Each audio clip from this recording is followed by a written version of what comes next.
1922 সালের যে সরঙ্গা বিদ্রোহের কথা আমরা জানি, সেখানে কিন্তু এই শাহজাদপুর সক্রিয় ভূমিকা পালন করেছিল। 1947 কিংবা 71 প্রতিরোধের দুর্গ ছিল এই শাহজাদপুর। সংগ্রামী ভাই এবং বন্ধুগণ, রবি ঠাকুরের কবিতা কিংবা মুক্তিযোদ্ধাদের 303 রাইফেল সবকিছু গড়ে ওঠে এই শাহজাদপুরে। আমাদের শাহজাদপুরের ইতিহাস ঐতিহ্য লালন করতে আপনারা অবশ্যই শাপলা কলিকে বিজয়ী করবেন ইনশাআল্লাহ। আমাদের শাহজাদপুরকে নিয়ে অনেক স্বপ্ন রয়েছে, সিরাজগঞ্জকে নিয়ে অনেক স্বপ্ন রয়েছে। আপনারা জানেন আমাদের সিরাজগঞ্জ, বিশেষত শাহজাদপুর বেলকুচিতে যে পরিমাণ তাঁত শিল্প রয়েছে, যে পরিমাণ তাঁত রয়েছে, এত তাঁত বাংলাদেশে অন্য কোথাও নেই। কিন্তু আজ পর্যন্ত আপনারা জানেন টাঙ্গাইলের শাড়ি জিআই স্বীকৃতি পেয়েছে। আপনারা জানেন বগুড়ার দই জিআই স্বীকৃতি পেয়েছে। কিন্তু আমাদের সিরাজগঞ্জের লুঙ্গি শাড়ি এখনো স্বীকৃতি পায় নাই।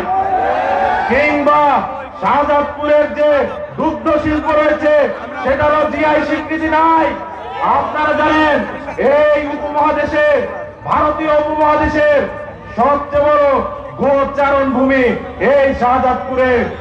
এই শাহজাদপুরে রয়েছে উত্তরবঙ্গের লাইফ লাইন খ্যাত আমাদের যে নদী বন্দর, বাড়াবাড়ি নদী বন্দর, যেখান থেকে পুরো উত্তরবঙ্গের সব ধরনের পণ্য পরিবহন হয়। কিন্তু সেই বন্দরের আধুনিকায়ন এখনো হয়নি।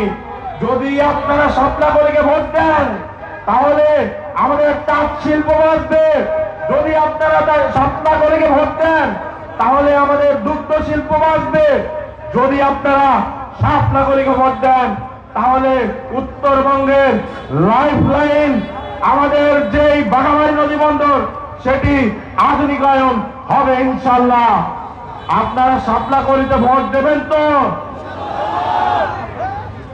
দুর্নীতি এবং চাঁদাবাজ মুক্ত শাহজাদপুর গড়তে আপনাদের দল, মত, লিঙ্গ নির্বিশেষে শাপলা কলিতে ভোট চাই। সিরাজগঞ্জের ছেলে হিসাবে, বেলকুচির সন্তান হিসেবে, সর্বোপরি আপনাদের ভাই হিসেবে আপনাদের কাছে শাপলা কলির ভোট চেয়ে গেলাম।